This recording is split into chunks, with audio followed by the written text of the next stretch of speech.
سلام على اجدع ناس رجال واناث، ولو وسهلا بيكم في انمي زوم 100. طبعا للي ما شافش الحلقه اللي فاتت فاظن انه فاتوا كتير من الحماس، عشان كده هسيبها لك في الوصف. قبل ما نبدا بقى كده حلوين، ما تنسوش تصلوا على النبي عليه افضل الصلاه والسلام، وتشتركوا بالقناه لو انتم مش مشتركين، وتتاكدوا من ان انتم فعالين الجرس، وما تنسوش لايك الفيديو لان حلقه النهارده من نار. فهيا بنا الى الادرينالين وخلينا نبدا.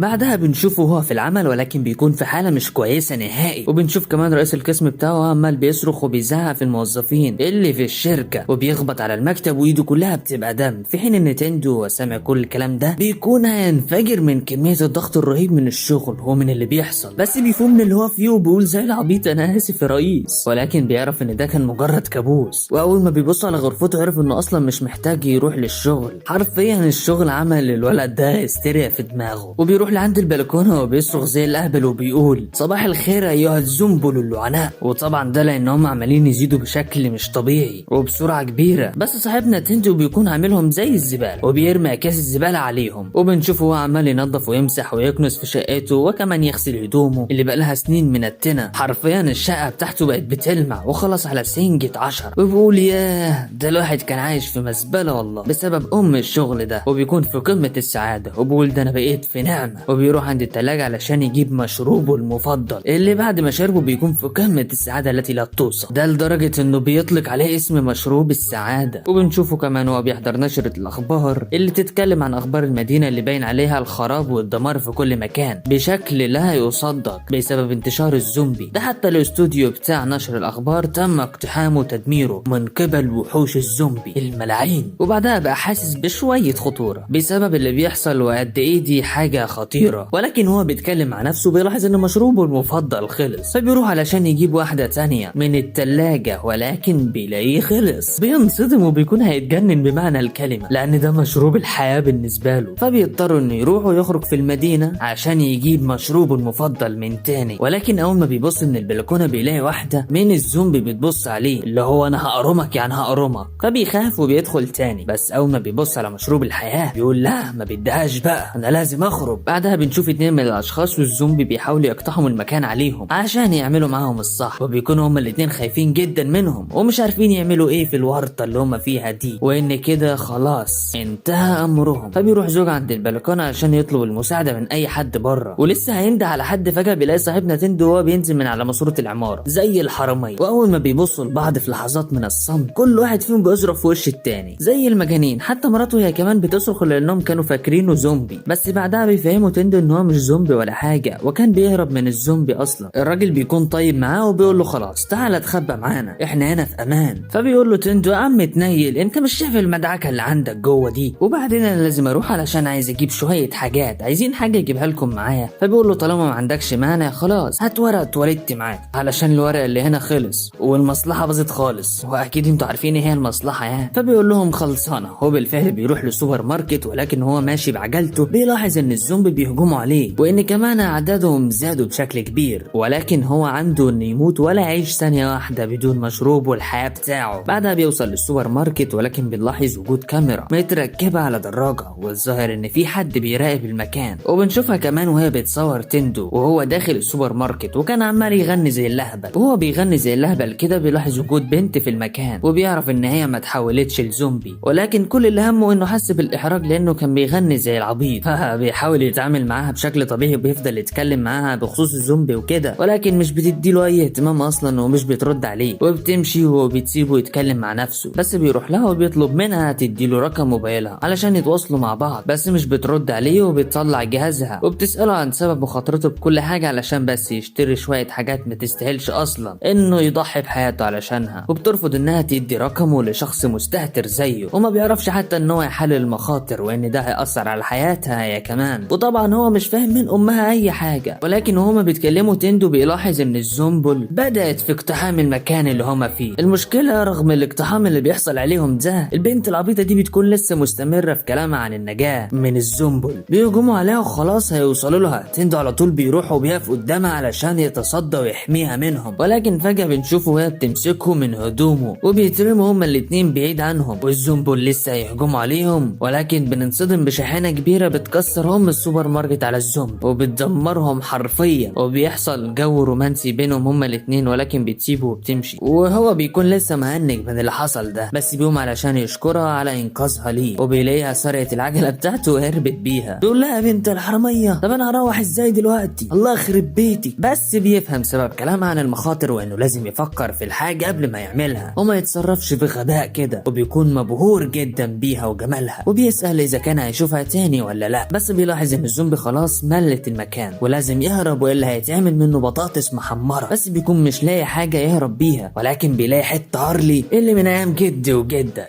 وبياخده علشان يهرب بيه، وبيقول ياه ده الموتوسيكل ده اريح من العجله بتاعتي ب 200 مره. بس هو ماشي بقى بالحته الهارلي بتاعته بيرفع بيها حصنه وبيفضل يخبط في اي حد بيلاقيه قدامه. والمهم بعد ما بيوصل للبيت بيروح علشان يدي ورا التواليت للاتنين اللي قابلهم في الاول، ولكن المصيبه انه بيلاقي المكان فاضي ومتدمر كليا ومليء بالدماء من قبل الزومبي، وبيكون زعلان جدا عليهم بسبب اللي حصل، وانه مش عارف هيدي ورا التواليت لمين دلوقتي. وبنشوفه بعد كده بيشرب مشروب السعاده بتاعه اللي ما بقاش سعاده خالص، وبيكون حزين وبيعرف ان مهما كنت عايش في امان فيجي الوقت اللي هتقابل فيه الخطر المؤكد، فبيقرر انه يكتب بعض الحاجات اللي حققها واللي ناوي انه يحققها، زي انه يعترف للبنت اللي بيحبها ويشرب مشروبه المفضل طول اليوم، وبيفضل يكتب ويكتب بدون توقف لكل اللي نفسه يحققه. وبيفتكر لما كان مبسوط باول يوم حس فيه بالسعاده بعد ما خلص من الشغل وعذابه، وبعد كده بينتهي من الكتابه وكل الاشياء اللي نفسه يحققها، وبيقفل كراسته اللي مكتوب عليها دي اهم 100 حاجه نفسي اعملها قبل ما اتحول لزومبي. بعدها بنروح للبنت اللي قابلها تندو، وقبل ما يقابلها بكام ساعه كده كانت بتتدرب في الصباح الباكر في مكان فخم كده وباين عليها نشاط، وبنشوفها وهي بتتابع كل اخبار الزومبي، وبنعرف كمان ان هي بتحاول تدور على حل علشان تحل ازمه الزومبي دي، وبتحاول انها تتواصل مع مكتب في لوس انجلوس ولكن مفيش اي مرد منهم، وان اكيد الوضع صعب عندهم، وبتكتب كل مستلزماتها على الجهاز بتاعها، وبتعرف عن طريق الافلام ان الزومبي في منهم البطيء وفي منهم السريع، وطبعا السريع هو الاخطر لان الزومبي بيزيدوا كل يوم عن التاني، فبتقرر ان هي تاخد دراجتها علشان تجمع بعض المؤن قبل ما ده يحصل، وبتروح للمكان الاقل خطوره، وبالفعل بتروح لهناك وبتثبت الكاميرا على الدراجه بتاعتها، وبتدخل السوبر ماركت وبتجمع كل اللي هي عايزاه، وبتلاحظ دخول تندو للمكان عن طريق كاميرتها، وطبعا زي ما شفتوا كان داخل بيغني زي الاهبل، فبتحس انه شخص عادي وانه مش متحول لزومبي ولا حاجه، ولكن بتلاحظ ان في زومبول جايين وراه، وبتسمع صوت حاجه جايه من بره، واول ما بتتاكد من الحاجه دي بالكاميرا بتاعتها بتلاقي شاحنه واللي سايقها اصلا زومبي وجاي على هنا بدون تفاهم، وخلاص الزومبي هيقتحم المكان، بس بتنصدم اول ما بتلاقي تندو داخل زي الطور، فبتمسكه وبتبعده علشان الشاحنه اللي جايه على هنا، وبالفعل الشاحنه دمرت المكان كله. بعدها بتاخد درجتها وبتهبط من المكان بدون نقاش وبتروح على البيت، وهي معاها كل المؤن اللي هي محتاجاها من الاكل والبنزين، وبعدها بتروح علشان تراقب تصرفات الزومبي اللي هاجموا عليها، ولكن وهي بتدور بتلاحظ تندو وهو ماشي بيغني وبيكون سعيد، وبتكون مش مصدقه ان في شخص زي ده لسه سعيد بالرغم من كل الكوارث والمصايب اللي بتحصل دي. وبنعرف ان هي كمان كانت كاتبه اهم 100 حاجه لازم تعملها علشان تتفادى ان هي تتحول لزومبي، على عكس تندو خالص هو اللي كان كاتب اهم 100 حاجه عاوز يعملها قبل ما يتحول لزومبي.